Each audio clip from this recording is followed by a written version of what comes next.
Fear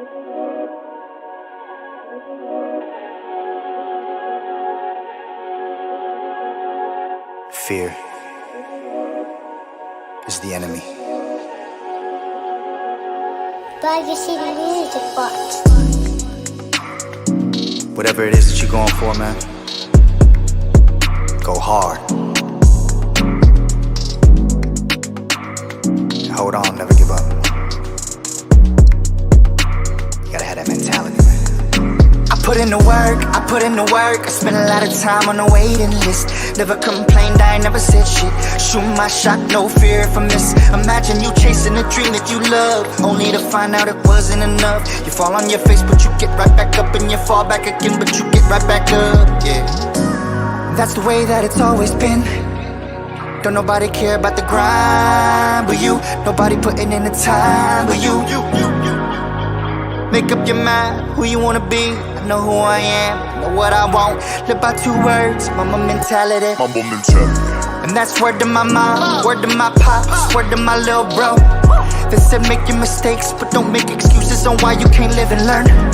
On a couple occasions I damn near went broke. I'm chasing this music thing, and I ran out of hope. I threw in the towel, said fuck the hole in the street. I kept on writing and touring. I picked up a job cause I knew it was important. The money I made, I would stash it away just to fund my recordings. And I didn't wanna stop cause I didn't know how. I would lay in my room by myself late at night, and I finally figured it out. I just wanna be the best version of me, make all the music that I wanna make. I don't care what nobody gon' say. You miss all of the shots you don't take. And the answer is no, if you don't ask. If it gets hard, this too shall pass. God is my witness and he got the plan. He got the plan. I put in the work, I spent a lot of time on the waiting list. Never complained, I ain't never said shit. Shoot my shot, no fear if I miss. Imagine you chasing a dream that you love, only to find out it wasn't enough. You fall on your face, but you get right back up. And you fall back again, but you get right back up, yeah. That's the way that it's always been. Don't nobody care about the grind but you. Nobody putting in the time but you. Make up your mind who you wanna be. I know who I am, I know what I want. Live by 2 words, mama mentality. Yeah. Remember, man, you only in competition with yourself. Enjoy the journey. Enjoy the process. Pleasure and pain. R.I.P. the greatest. 082. 082. Check 1 2, check 1 2. Hopefully you guys can hear me okay. If you can, say what's up. We are live here in Intention Smoothies. Shout out to Intention. Say something. Make some noise out there, dog. Make some noise. Hey, they over there working. We over here chilling. Welcome, guys. It's Circle Talk. I am here with the man of the hour. Thanks for having me, brother. Kareem Razzaq. Known this brother for a long time. He took me back a little bit. I already knew I've known him for about 15, 20 years, but then he took me back to Pickering days. I was like, Pickering? What's Pickering? We was doing flooring. I forgot that we used to work together. That's where it all started. Graveyard shift. When brother was trying to find his way in the world, we both ended up in Pickering. But I was 19. That was a long time. I don't remember. Yeah, I think I was a little older, but but we had a good time back in the day, and since then I've seen him continue to grow and do amazing work in the community in all facets. Whether he's doing music, whether he's opening up for different events, working with my nephews on the football field, or just being an important pillar to all the people in the community. He's doing great stuff, and I'm excited to have him here today to talk about what's been going on in his life. Thanks for having me, man. Yeah, absolutely. I know I've been dodging for about 3 He's been years dodging. now. He's been dodging me since day one. In 2 years, it's been a little over 2 years. I've been doing this, but he was always one of the people that I knew I wanted to get on and talk with about, his amazing work. He does awesome work for the people. And, my nephews have always said nothing but positive things about him. So, I'm glad to have you here today. But before we get into this, man, let's make a few shout outs to our sponsors. Thank you so much. We got iShotted.com in the building with his amazing photography work. Modern media, if you guys need anything, my guy, he knows all about it. Marvin Patterson, thank you so much for your continued support in everything that I do. I wouldn't be here if it wasn't for his getting on my head all the time. So thank you for that. Icon ENT, shout out to my guy, Junior Thomas. Thank you so much for continuing to support us. If anybody's going to any events in the community, whether you're going to baseball games, football games, or if you're going to some fine events where you got to dress up and look good, my guy, Junior Thomas, he's in charge of the bus line. If you want to go in style, hit up Icon ENT and he'll get you there in style. So thank you so much for your support. Last but not least, Chayah Movement, Zakiya Shaw. Thank you so much. I've known Zakiya forever and a day. I'm sure you have as well. If you guys have not went to the childmovement.com and checked her out, she's doing so much amazing work, turning rags into riches, helping so many different people that have their own little small events and giving them places where they can showcase their items that they're creating and also themselves. So check out the childmovement.com to find out more about her. And last but not least, I want to give a shout out to Marquita Evans here at Intentions Juice and Smoothie Bar for allowing us to have this platform, place to showcase her wonderful work that she is doing in the community. This is just one of her spots. This is just one of her spots. I wasn't going to release the info, but she said she's working on 2 new locations that are coming out, right? 2 new locations? Nice. 2 new locations, y'all. So if y'all ain't been here, hey, come and check her out. She's doing amazing work. This is just a start. She's got another event right after this going on. So she stayed busy. So thank you, Marquita, for everything that you're doing for us today. So without further ado, let's get into it, man. How you been? You been good? Been good, man. Can't complain. Burnt out, but I'm good, man. Being honest with you, man. Burnt out. I thank you for making this time, man. I know you've been really, really busy, taking care of, family, school, sports, and everything else. I appreciate your time. But let's get into it, man. I know a lot already, but let's share to people a little bit about yourself. Where this all began for you. Your life, your upbringing. Just give us a little short stint on that. Man, what you want?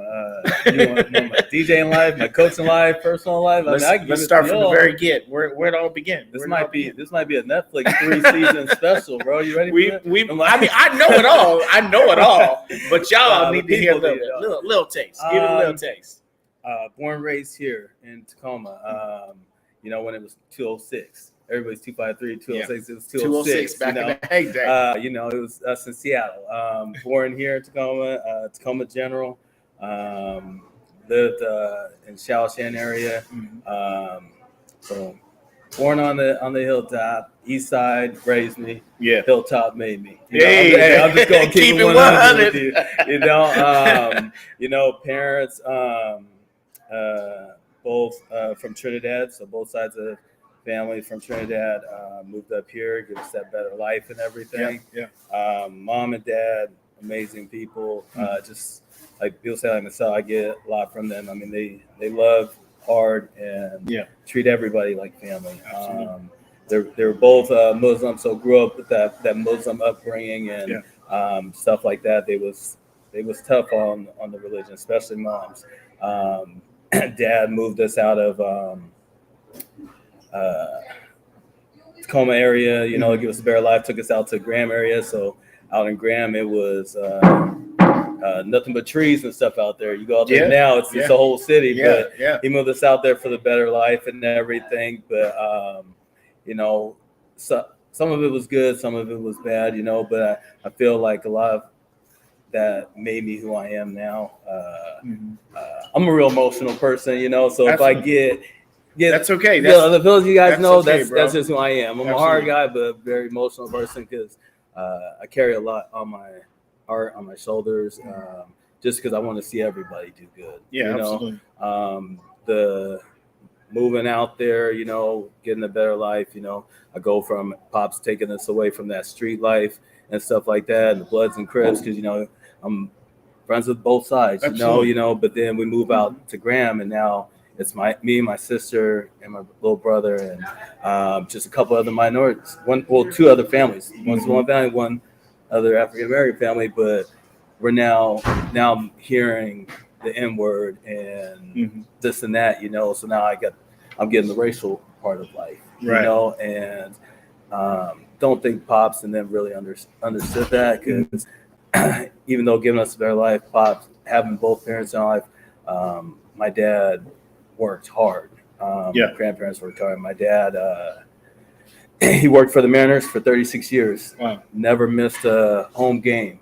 So just got to think about That's that. amazing. He 36 years hard working for King when it was at the Kingdom, then the Safeco, now T-Mobile Field. He just retired last year. Wow. So, with Pops, when I was out there and gone, now I'm stuck with not having that father figure, Right. and it took a lot of me, and I just recently, really never had that conversation with my dad, Right, so right. he's now with you guys.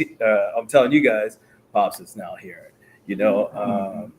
but I had my grandfather who was the same, and uncles, so Pops he was still, what he did for us was to give us the best, so it was like, it wasn't what he wanted, and I don't think he really understood how I felt. But with Pops being gone and being out there, being the only minority child, I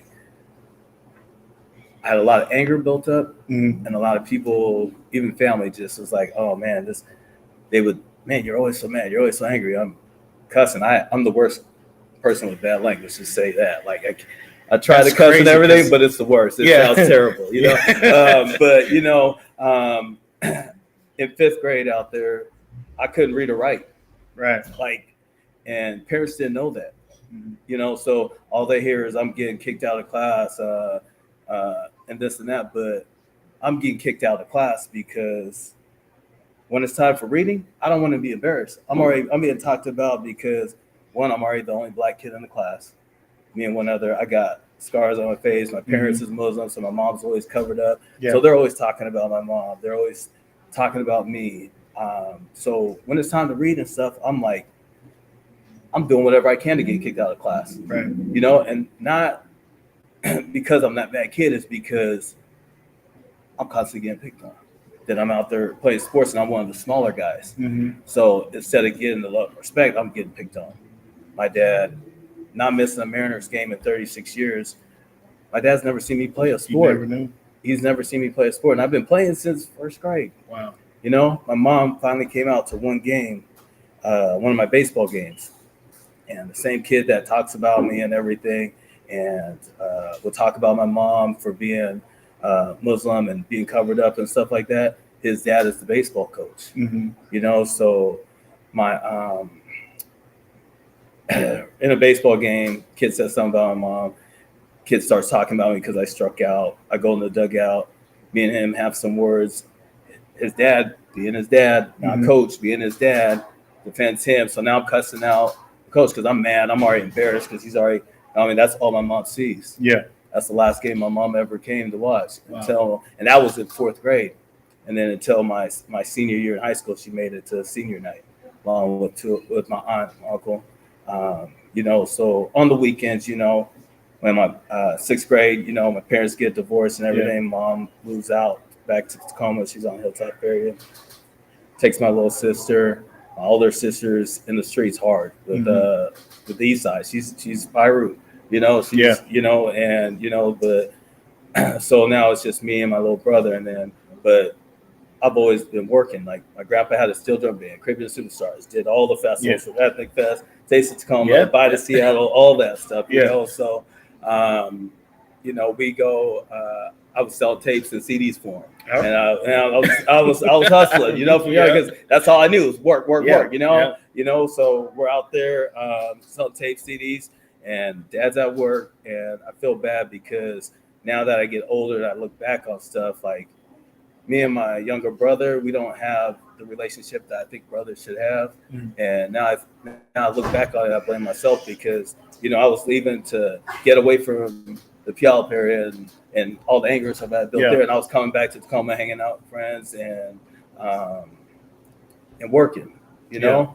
But then now I think about it, man, I left my brother behind, you know, my little brother, you know. So now during the week, we're taking care of each other because, you know, the Mariners schedule. Pops will leave 5 o'clock in the morning sometimes, and I'll get back till 12. We're already asleep, you know. We wake up, Pops is gone, you know, and I had like I said, a lot of my anger was built up from not having Pops around. But now that I get older, I realize, man, what he did, it helped make who I am, and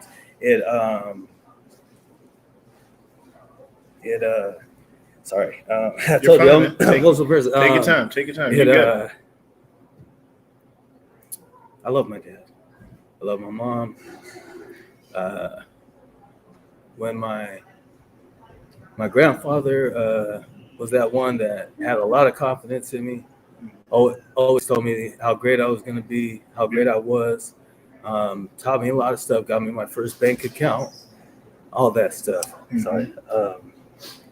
You know, I wanted to do a lot for him. And for my family, you know, so everything I do is pushing out for my family, but for my community. Absolutely. And sorry. Bro, you good, man. Sorry, but no, I didn't think that was gonna be a whole lot of sin. You know, but you're fine, bro. You're good. You know, people talk about the mental health and stuff like that, and being raised the way I was, and about, you know, just being tough and just working, grinding out. You know, I used to always tell people, you know, everybody has their own issues. You just gotta suck it up, you know. But for sure. These last couple of years, the mental health issues, like there'd be days I'll be sitting in the car and just break down, like feel like you got everybody. I'm trying to provide for everybody, you know. I want so much for others, I forget about myself, you know. You know, my uncles did a good job being there for me. Like I said, I'm not saying my dad wasn't in my life or he was out there doing stuff like that. It was just work. So, you know, I see myself doing that a lot, you know. People think that just because I was DJing for years and stuff like that, that I'm out there, I'm rich, I got money, you know, this and that, you know. No, I'm smart, you know. I always had a full-time job. I worked in the car business at Henshaw's, Honda and Acura for 10 years, right after Pickering. Went there for 10 years strong. But at the same time, I was DJing, I was coaching. I've never missed a beat. So it's just like now, I wake up at 6 o'clock in the morning. I go to work from 7 to 2 o'clock. I'm at coaching either at Foss now because I'm the head football coach there, or at First Creek during football, volleyball season. And then I got to take that break and I got to go and I got to be a father. I got to be a husband. I got to church people. I got family that I got after, you know. And then sometimes I'm going back to work to finish up, or I'm sitting there downstairs, or after they're asleep, then I'm back to doing work. People think, oh, Kareem's just up, you know, he don't sleep, you know, he's always working. No, this is what I have to do. That's what you got to do. This is what I have to do. It's not what I want to do. I don't make millions and stuff like that. When I was DJing and stuff like that, and people's out there thinking that I'm out there just meeting all these celebrities and stuff like that, it was a great experience, but this was money I was making to get the kids that I'm coaching registration fees, get them uniforms, stuff like that. So I always made sure I had a full-time job to cover all my bills and take care of my family and stuff. But the other hustles was for the kids. People see me making shirts now. These shirts ain't because I'm trying to get a business going. It's because these kids in the inner city at First Creek Middle School and stuff like that can't afford these $35 T-shirts that only cost $6 to make. They can't afford the $45 hoodies, you know. So these same kids that's getting picked on and talked about because of the way that they're dressed, that's how I was picked on. You know what I'm saying? So it's like I do this stuff for the kids and for the community. Nothing I do really is for myself. Until recently, when I realized how hard I be on my son and how hard I pushed my wife and stuff like that to reach her goals and stuff like that. She, I love her to death. You know, she just got her master's and stuff, 4 years at WSU, graduated, and then just graduated at PLU, you know, so she's a teacher too, you know, she loves the kids just as much, you know. I'm all over the place right now, just you know, because like I said, everything that I do makes me like. When I was down at my lowest, I had hip replacement at 30. You know, I was working after. I've always had long going jobs. So when I was working at the car dealership, after that, I went on to working at Cintas. I was there for 3 years, and getting on off the truck. You know, I thought that I had like hernia or something. I had pains in my legs. Find out that I needed hip replacement. I had my hip replaced in 2010 at 30. Wow. Doctors messed me up. I had nerve damage. I was feeling my leg. I'm in a wheelchair, walker, and everything for over a year. Wow. You know, so you got to realize from 18, I'm working and I'm coaching. I'm working. I'm coaching. I'm DJing. Like there's no breaks. There's sometimes I'm going 3 days with no sleep. Nobody knows all that. I got a smile on my face because I know that there's people out there going through worse. Right. You know. Absolutely. So you know, so I'm doing the DJing thing. I'm doing the car business. I'm working. I'm tired, burnt out. Sorry, I just lost track of where I was at. Let me hone it back. Yeah. There's a lot of similarities to our story. You know, like my dad's always been number one, even though he wasn't around. You know, he's like I said, he was a Rolling Stone. He was in the streets, and when he was around, he was always drunk and, you know, showing us a different side of him that we didn't understand. You know, we worked. That's how we survived. You know, we started at Pickering. And when I met you at Pickering, I think we was the only black people. Me, you, and Calvin was the only black people working there. Yeah. But you was there before us. And the way that you carried yourself, I paid attention to that. You know, because I wanted to be successful. I wanted to be known. You know, what was your driving force at that point in your life? And how has it changed today? Is it still the same? Still same driving force? Because I mean, we were kids then, but I couldn't tell the way that you worked. You stayed the course. Everybody watched you and respected you. And I was like, who's this guy? I need to follow him and kind of see what he's doing so I can fit in, you know, in a place where we're the minority. Yeah. At 18, 19, it was either I worked or I got caught up in the street life. And then I would have been like a lot of my friends, either in a grave or in jail. Yeah. You know, so I chose to work, but that's how I was raised. I saw that's all I love my dad so much. Like he'll tell you, like, one of the memories that he'll tell people, like, when people say, what do you want to do when you grow up? I want to be like my dad. I want to be a fixer. I want to be an handyman and stuff like that. And I wanted to be like my grandfather. I want to be like my uncles. That's all I knew was work and providing for our families, you know? So I couldn't do that on the streets or locked up, you know? So with my grandfather, having all respect for him, my grandfather became my best friend. I was there every week. After school got out on Friday, I was waiting for a ride to pick me up, take me back to Tacoma so I can go work with my grandfather. He taught me so much. Yeah. You know, and like I said, like from putting up Christmas lights and just at Westlake Center out in Seattle, him setting up the band performing. We're there from the time the sun rises to goes down.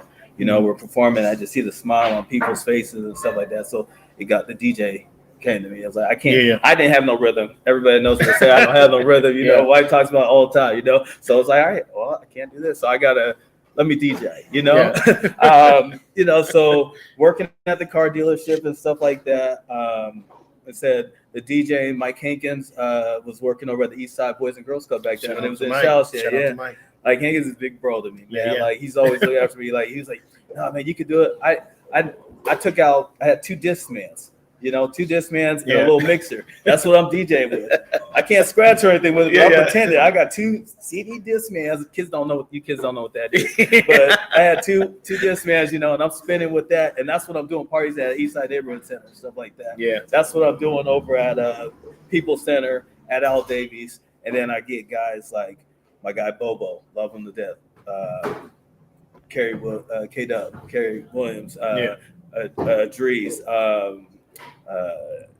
Sativa, like all these people throwing parties, and they're calling me the DJ, you know. Yeah. So when I say the Hilltop, maybe a lot of these guys from the Hilltop, and a lot of these guys is what I grew up, and they were younger than me, but that's who put me out there. That's who got me noticed, you know. Pierre having me DJ comedy shows, flying me out to New Mexico to do shows. Like there was a lot of family, like Mike Higgins. We used to do all the we did the First Step shows and stuff like that. Yeah, I remember. Candy Hall, she had everybody's in the dance and stuff like that. Now, Candy Hall did a lot for these kids right there on 15th and MLK. 15, yeah. So I'm right there. Like I said, when I say the Hilltop made me, it's like it really made me pay the bills, and it helped make me who I am. It helped get me out there, you know. But all that came for me just wanting for the kids, you know. So at a young age, you know, having younger brothers, cousins, and stuff like that looked up to me, you know, like they were the athletes and stuff like that. So it was like, no,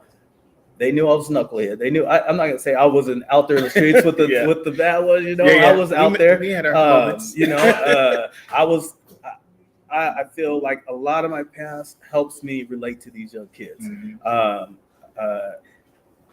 And that's why I haven't been able to walk away from it. Like that's why I continue to go hard. Yeah, I got like I said, the shirts and all that stuff, paint, everything I do while people are messaging me. So for all the ones that's tuned in right now, messaging me. What's up, John?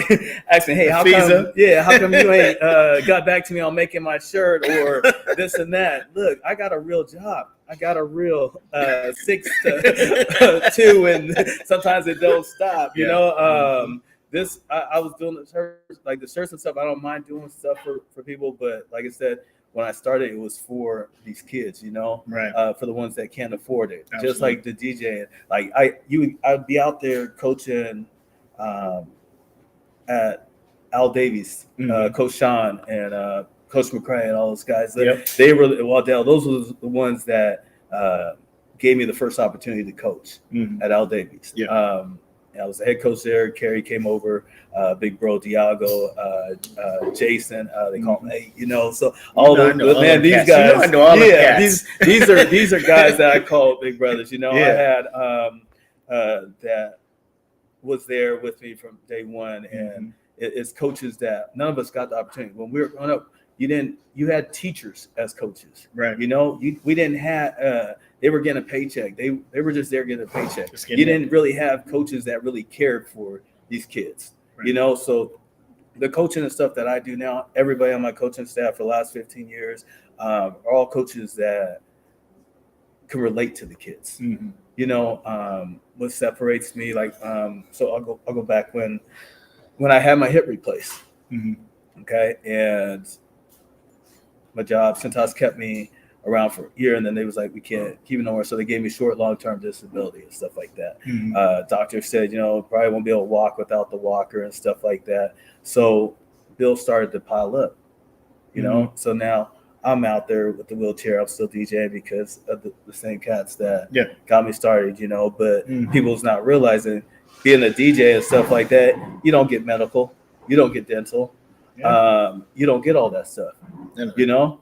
They didn't have I don't know if they did back then, like they have the financial aid and stuff like that. So all this money that I accumulated over the years and stuff like that is all now gone. You know, so now I'm sitting here in a wheelchair, wheelchair walker or whatever, and I'm stuck in my mom's downstairs because you know, I'm looking at a wall every day. I got every episode of Fresh Prince of Bel-Air Martin memorized, you know, now, stuff like that. So, but I'm going into rest mode. Like there's times I sat there and I just wanted to be done with life.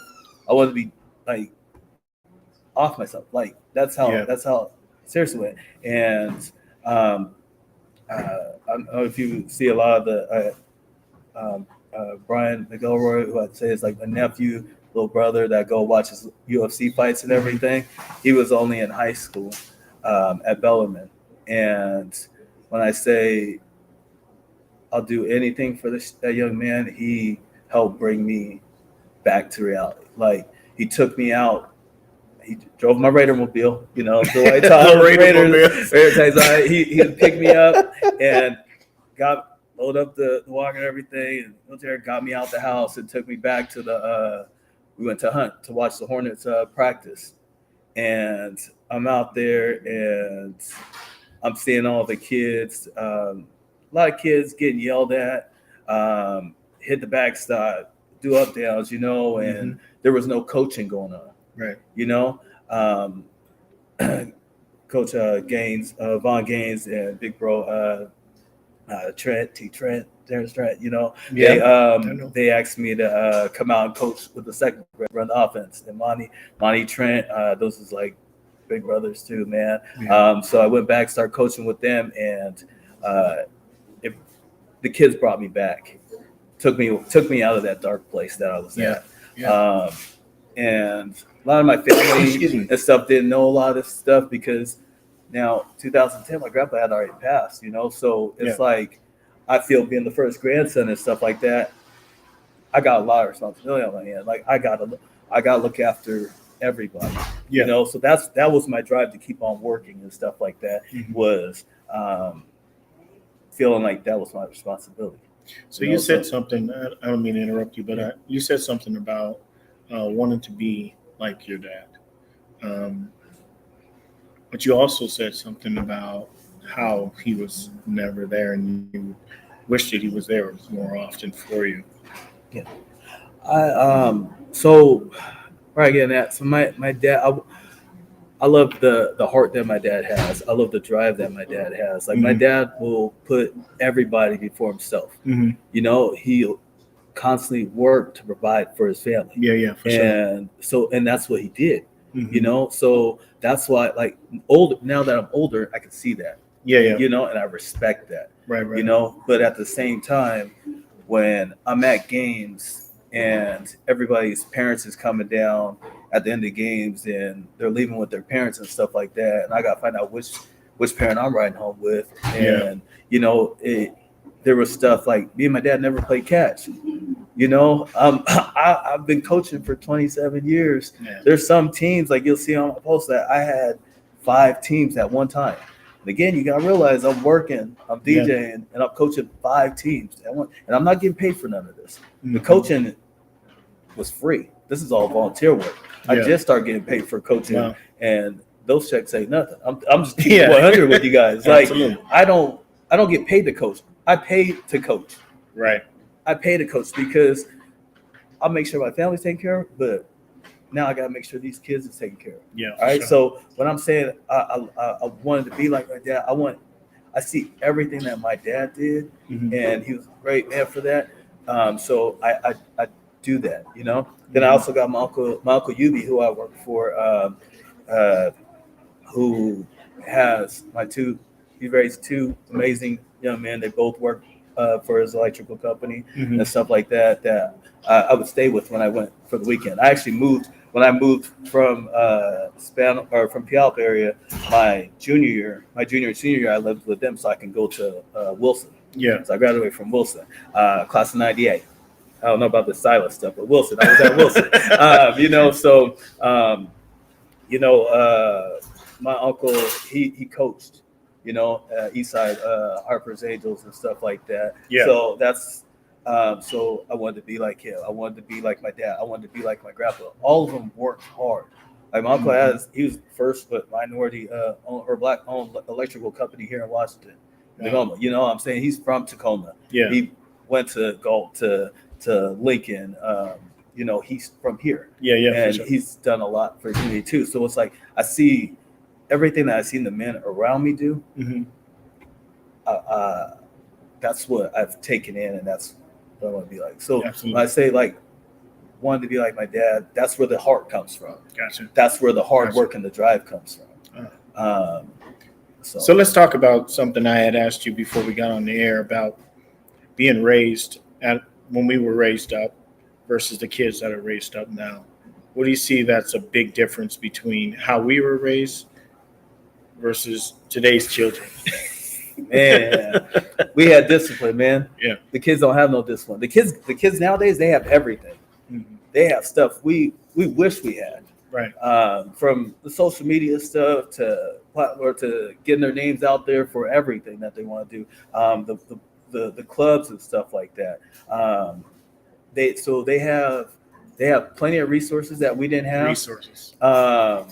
But they lack the discipline. Mm-hmm. And a lot of that comes from the parenting, because when we was growing up, man, the parents, we had a village, and you can get disciplined by anybody in that village.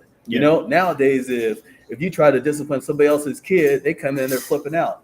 I'm working at the schools, and I see a parent come in after they know their kid's a hot mess. Mm-hmm. You know your kid's a hot mess, and you're coming in and you're cussing out the people at the front office and the principals and stuff like that. And then I've seen people say, "Oh, you want to know where they get it from?" Yes, they get it from me, and you're cool with that. Right? Nah, man, parents wasn't doing that when we was growing up. No. Like, no, man. My mom was the recess duty when I was at Lister. Mm-hmm. Sent me to the principal's office, and I got paddled. Yeah. From the principal. My mom sent me there for running up the slide the wrong way. She might not remember that, but Mom, I know you watch it. So, yes. But again, all that's the discipline. Like, the kids don't have all that. Absolutely. But then again, we had the Boys and Girls Clubs to go to, where if you couldn't afford it, you had free reduced lunch. It was maybe like $15 or something. Right. It was free. Like we had parents whose kids was our age that was going to the club, so they was opening up for late night and stuff like that. Now it's memberships for the Boys and Girls Clubs is more than gym memberships for us to go to Planet Fitness or something. Yeah. You know what I'm saying? So it's like a lot of the stuff that you see with these kids and stuff like that, and the way the things that they're going through, mm-hmm. We are part of the problem. Yeah. Because everybody wants to do stuff individually, and nobody wants to come together and discipline these kids. Mm-hmm. I was working when I had the hip replacement and stuff like that. I was out of work, so like I said, bills piling up and stuff like that. Yeah. And not be DJing and working a couple hours at First Creek and stuff like that. I don't have no medical and dental, so people's thinking Coach Gray's making a lot of money. He's got the car and this and that. No, like the car is to get me to point A and B to all these jobs, So I'm in the school, volunteering. I was just supposed to be helping out the cafeteria and stuff like that. And then I ended up spending almost the whole day there. Little man was 1 at that time, so he's coming to the school and stuff, and I'm watching kids getting sent to the principal's office, and they're getting sent to the principal's office, but this is middle school, but they're playing board games and stuff like that. Mm-hmm. This kid will get sent to the office 3 or 4 or 5 times a week, and the parents ain't getting called. The parents don't know, but this is what our school district's doing. Yeah. Sure. So what I say, we're failing them all around as parents, as in the schools, all around. Like these teachers are there, already got packed classrooms and everything. They're already struggling and stuff like that. So the only thing they can do is to send the kid out, so that way they can focus on the other 89% of the class that's in there, Right. So I don't blame that for it. But if I feel I see reason why some of admin and some of the teachers aren't calling parents, because you get that parent that comes in there that thinks that their kid can't do no wrong. Right. So me, reason why I stayed working at the school and everything like that, I know that I know a lot of the parents, and I'll tell these kids, "Hey, look, I know your parent. I know who. Or if I don't know your mom, dad, I know your uncle. I know your aunt. Like this. I'll call them. I'll call them right there. They're like, I didn't know nothing about this, Mm-hmm. Or, they like I said, they go that long. Or if I get if I hear that page come over that this kid needs, this kid's getting sent to the office, or this kid's being disruptive, I'll run up the stairs and try to get to that classroom first. Because most of the time these kids just need somebody to talk to. Right. When you talk about mental health and stuff like that, us as adults, we go through a lot of stuff. We keep a lot of stuff built in. Like I said, a lot of the stuff right now that I know a lot of my family's tuned in right now. They're listening. Mm-hmm. A lot of my friends that don't know a lot of this stuff about me, or never knew a lot of stuff about me, they know now. Mm-hmm. But me as an adult, like I'm 42 now, and I'm now letting a lot of this stuff out. You know what I'm saying? So just imagine what these little kids is going through. Yeah. That are being raised by grandma, or mom and dad's in out of jail, or they lost a family relative and stuff like that. All this stuff doesn't just tie into the schools and the kids out here in the community. It ties into the sports, because those same coaches that say that they're there for the kid, they're there for that season. Where me, I'm here year round. Right. You know, I get we have to go to these coaching clinics and teaching classes and safe school stuff, everything, all this district stuff that the district wants you to do. And it's all stuff that the people that are teaching it can't relate to our kids. They can't relate to what's going on here in the town. Like, they want me to pay money in order to be cleared and eligible to be a high school coach. I got to go to these clinics and stuff like that and and take advice from coaches that are at Eastside Catholic or Kennedy Catholic and stuff like that. Yeah, I understand. But that's what the system wants to do. Like, those coaches can't tell me how to relate to a kid that just had dad or mom, or just watched mom or dad beat up each other or get sent off to jail, or go into court, or just lost a brother or sister, or just lost their best friend, or was there when their girlfriend or boyfriend was shot and killed right in front of them. But those coaches clinics can't teach me none of that. Right. Just like these coaches that are out here getting these jobs can't relate to these kids. That's what makes me successful. Absolutely. I know I'm all over the place, but like I say, I don't know how much time I got, but I feel this is stuff that needs to be out there for these. It's like, it's for the classrooms, the after school activities. All of it ties into all of us coming together. Yeah. You know, when we was growing up, like I said, the Boys and Girls Club wasn't out, you know. Now we got people at the Boys and Girls Clubs that are just there working and collecting a check, but they don't have little ones that actually go to the club and stuff like that, or playing sports and stuff like that. So when the Boys and Girls, when Al Davies and stuff used to be open up till 9 o'clock, 11 o'clock at night for us, you know, it's closed now at 6 o'clock, business hours. Right. You know what I'm saying? So is it a job, or is it here for the kids? But why are we calling it the Boys and Girls Club? Just call it daycare then. But I'm just saying, because the Boys and Girls Club was here for the young boys and girls. Absolutely. You know, they're not here for them no more. You know what I'm saying? We're sitting here, we're meeting for all these rallies and stuff like this. How can we save the kids? What can we do to stop this gun violence and stuff like that? But that's all we're doing is meetings. Right. We're meetings. I don't know how many meetings I've been to, and I'm tired, drained. Like, man, here we go again. We're talking about, but what are we doing? When a kid gets gunned down on the hilltop area, where's the rally? Where's the meeting at? On the hilltop. When we have somebody gunned down on the east side, where's that meeting at? It's on the east side. Right. You know? So are you getting both sides together? No. We get the parades for the Santa parades down South Tacoma Way here and stuff every year. We get ethnic fests and stuff like that, and all these little festivals, Juneteenth parades and stuff like that. Let's do a march from hilltop to east side, or down South Tacoma Way. Let's bring everybody together. That's true. You know, but we also got the everybody wants the likes and the hearts and the thumbs up. I don't need all that. Right. You know, so I stopped posting certain stuff about my family because people think it's bragging and this and that. No, it's not bragging. I'm proud of my family. I'm proud of not just my son and my wife, but my nieces, my nephews, all the stuff that they do, you know? Yeah, for sure.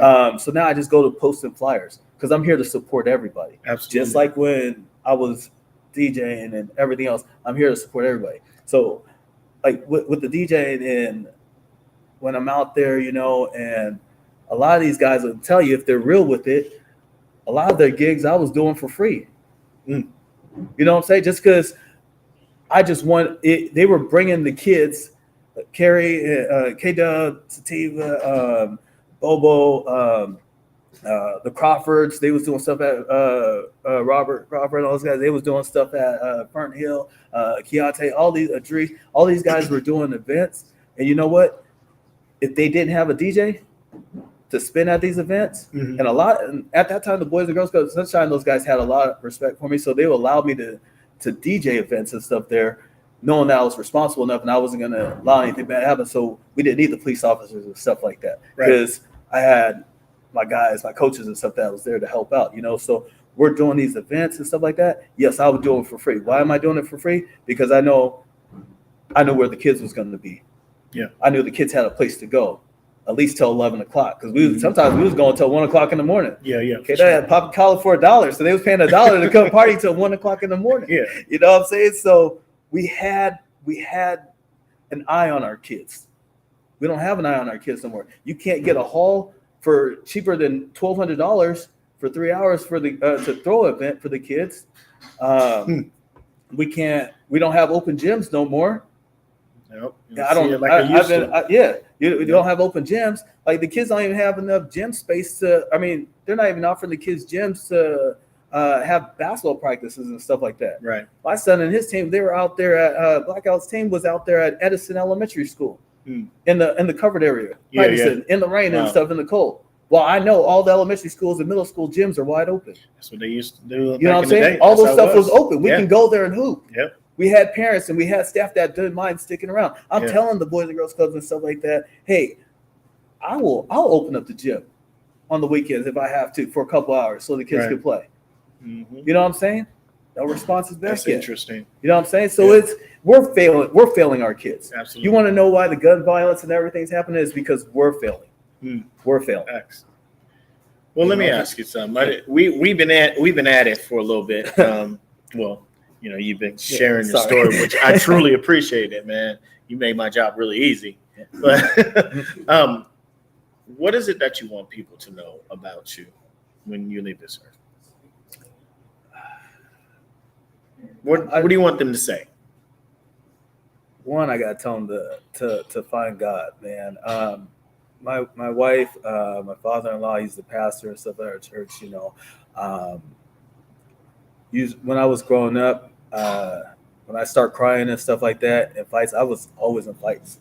Like I was a fighter. People don't know, like family don't even know, but found this little Filipino couple that lived out in Graham that I would go over there and they would teach me mixed martial arts stuff and stuff like that. So I was ready to fight. Like, when I came out to clubs and stuff like that, he don't look ready, huh? I was more of the Marvin said, "Nah, he don't look ready." I was more of the defender. Like I said, I was out here trying to defend others. So I'm in the club.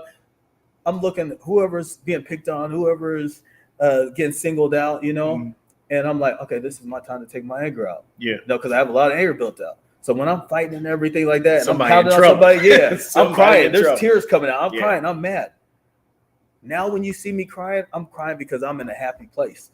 That's good. And I thank my wife and them for introducing me to God. Like I had people telling me, man, dude, you gotta quit coming to the altar and crying and stuff like that. Like, no, like when I went to the altar and I let it all out, it's because I see how far I came.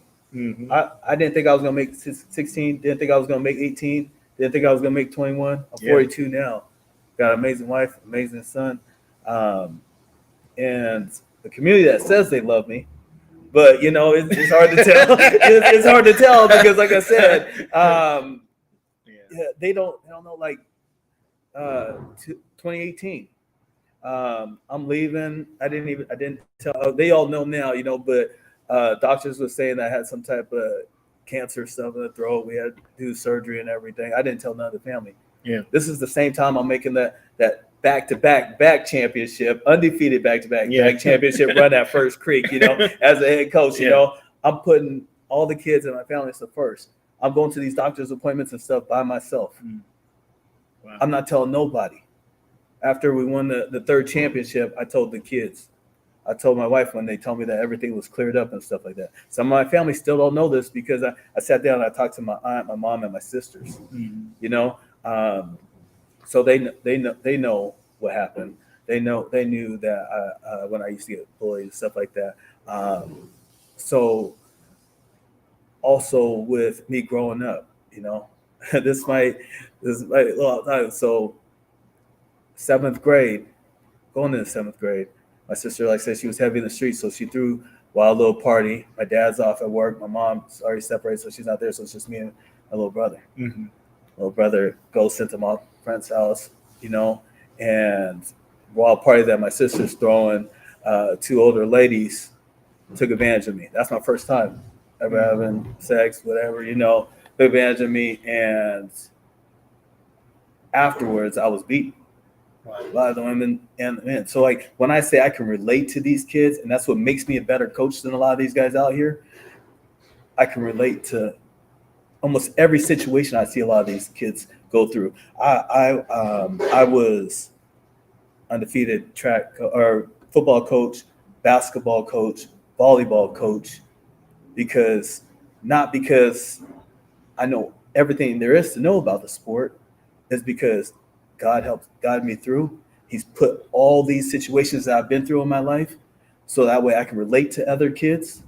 So from the young ladies to the men, or to the young men to the young ladies, I can relate to every situation they go through. So when other coaches are just out there teaching the X's and O's and want to know why this kid's missing practice and stuff like that, guess what? I've been saved. Like, God really touched me one time in church, and from there it's like, man, I still don't know what my purpose is, but I know I wake up every morning, I go to sleep every night, and I pray, and I just ask him to guide me. And I want to tell everybody, find God first. Find God, whatever God you believe in, find that God. I know I believe in Christ. Like, my mom and dad probably don't want to hear this right now, but but me, I've always wanted to keep it 100. Like, it is what it is. You're not gonna hear. I'm not gonna lie to anybody. I'm gonna tell how it is. So if somebody said I said something, and you want to know if it's true, come ask me, because I'm gonna repeat it. But just be yourself. Find God. And man, just. We got to love and care for one another, man. Absolutely. We got to look out for one another. We're losing our youth. I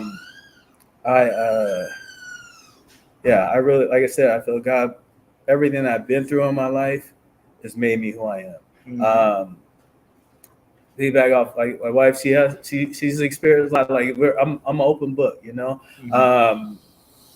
I wasn't best. I've been married before. I was a hoe. I'm keeping 100. She knows that.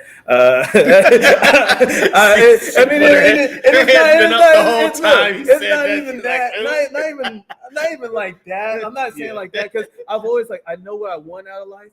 So it's like I put in 100% right off the bat, and I'm a person that I'm with. I'm gonna tell them right off the bat what I'm about, what I've been through, and stuff like that. And if I feel you're wasting my time, on to the next. And that's what it's been. So not a whole like that. It's just like, I ain't got time to waste my life.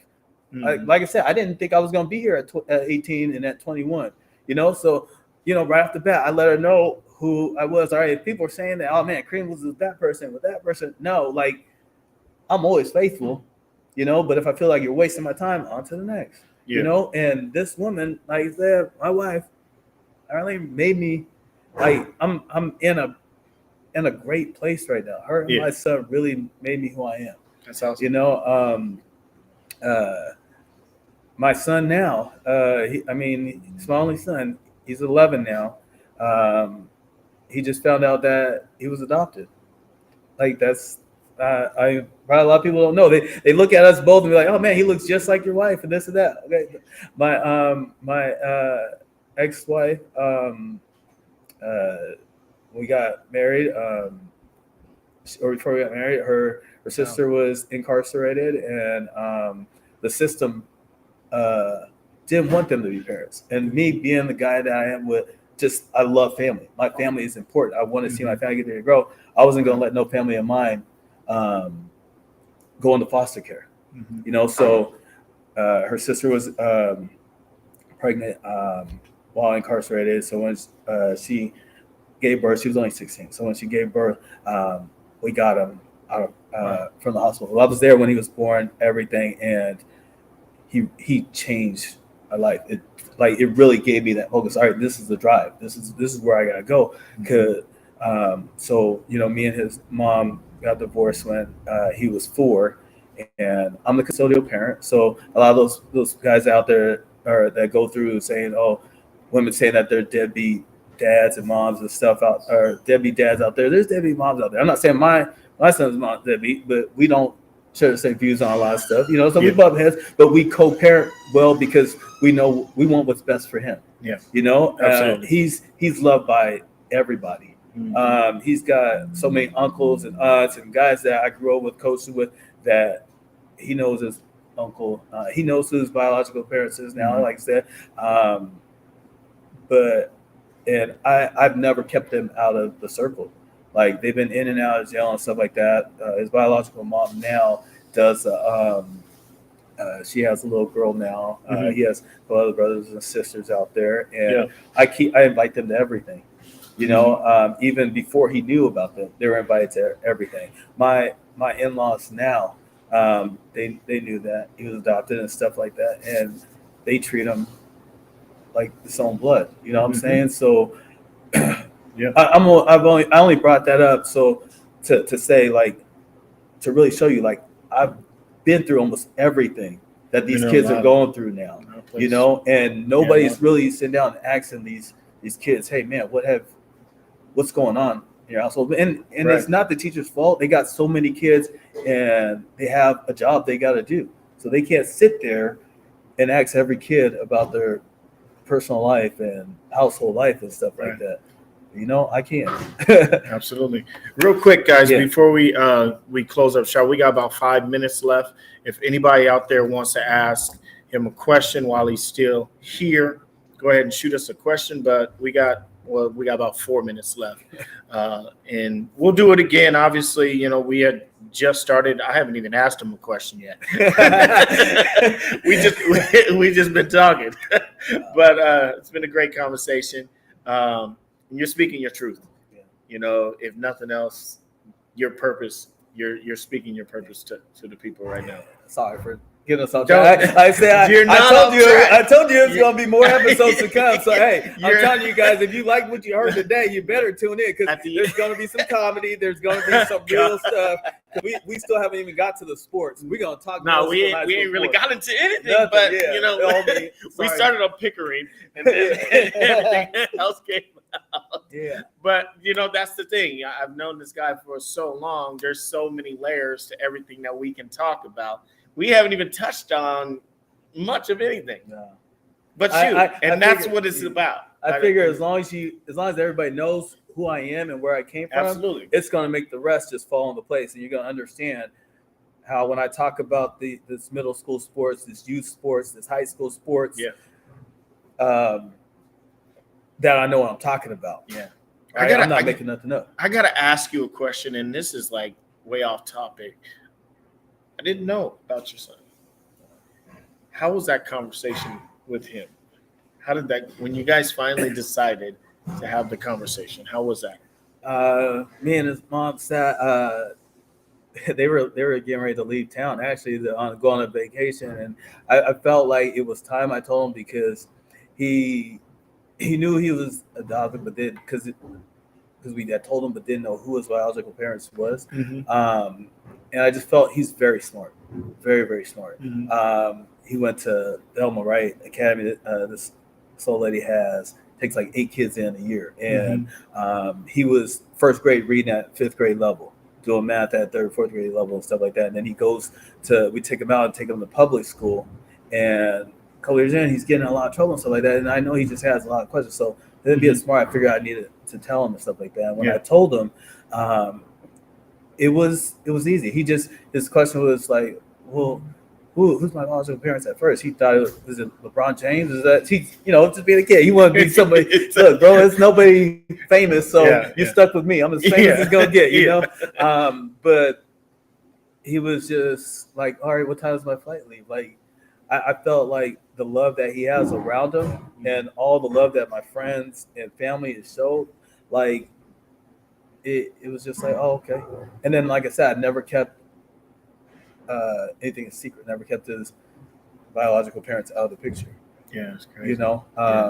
He didn't know, but I mean, they was at games and stuff when he was 4, run up and down the court, and stuff like that. So I know he probably still has a lot of questions. He hasn't really came out. He's only 11, so I never press anything on my son. Like I said, I bring life to him. Like with the sports, he goes and we've never trained. People think, oh man, he's coaching son. He's probably out there just training this and that. No, I've never pulled out ladders and everything or trained with him. He just asked me recently, like 3 months ago, to start training. So yeah, now we'll be getting in. He's going to be a serious problem. But it's just I never push anything on him. I want him to experience life and ask the questions and stuff like that. So I know he's probably got more questions, and when the time comes, he'll ask. So I got this one question for you, and I'm gonna put you on the spot right now because wifey's right there. But how important has this woman been to your life? Big. When I say she does everything with me, she does everything with me. That's why I try not. I won't miss any of her events, any of her events.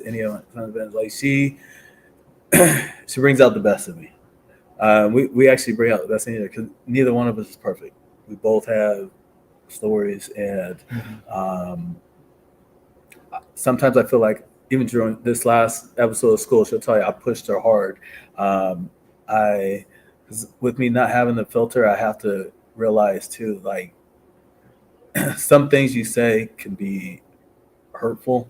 And I know I said some hurtful things in the past, and I apologize for it, but it's just I want the best for not just myself but my household.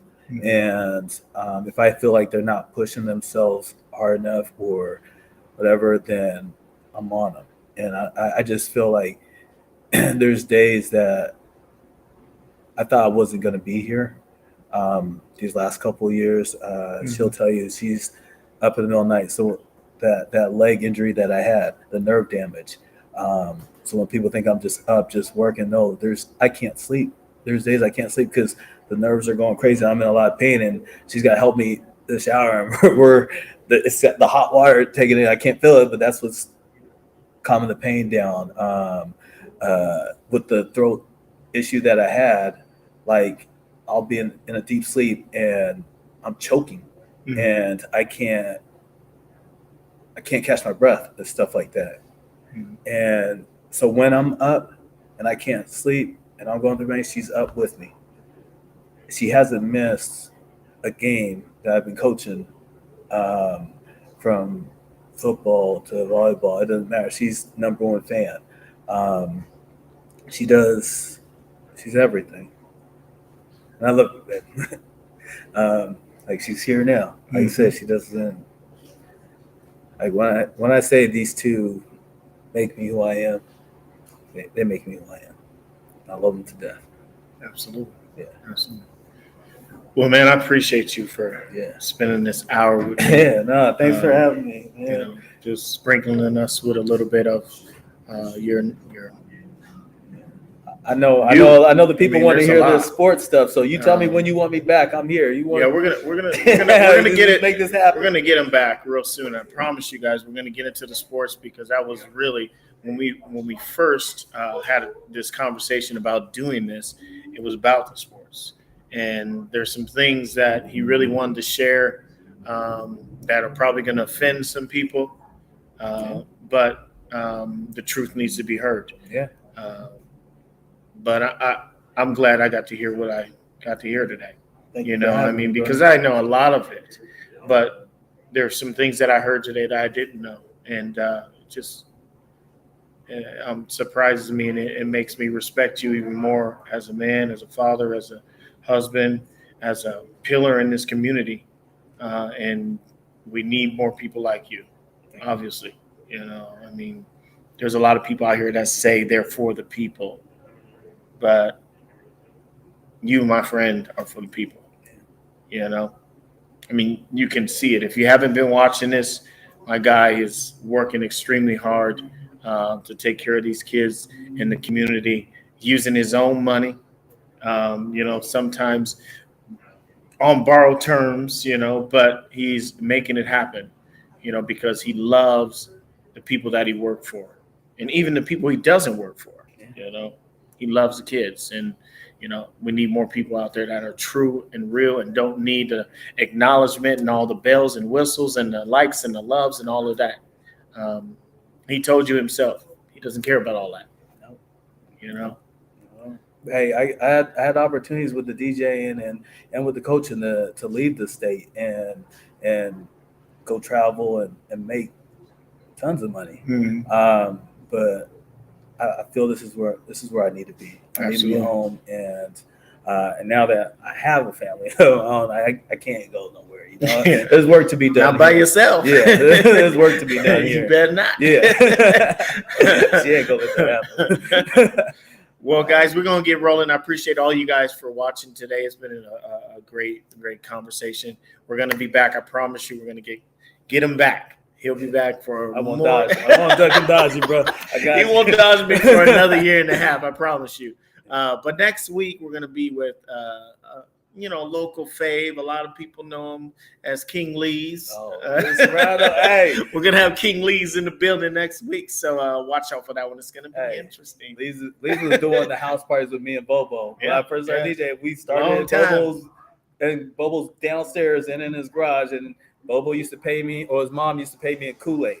That was my first day. I was getting paid in Kool-Aid, but Lee's was performing. Like, absolutely. That's my guy. That was back in the day when he was down here. Yeah. Now he's up here doing this thing. So make sure you guys tune in next week. It's going down. King Lee's in the building. Thank you guys again for watching. Thank you to all my sponsors. Thank you for Intention Smoothies for allowing us to spend some time in your establishment. We will see you guys next week. Take care. All right. Peace. We can get out of here. Oh man, sorry, bro. I get to die. I told you I had a lot. I told you. No.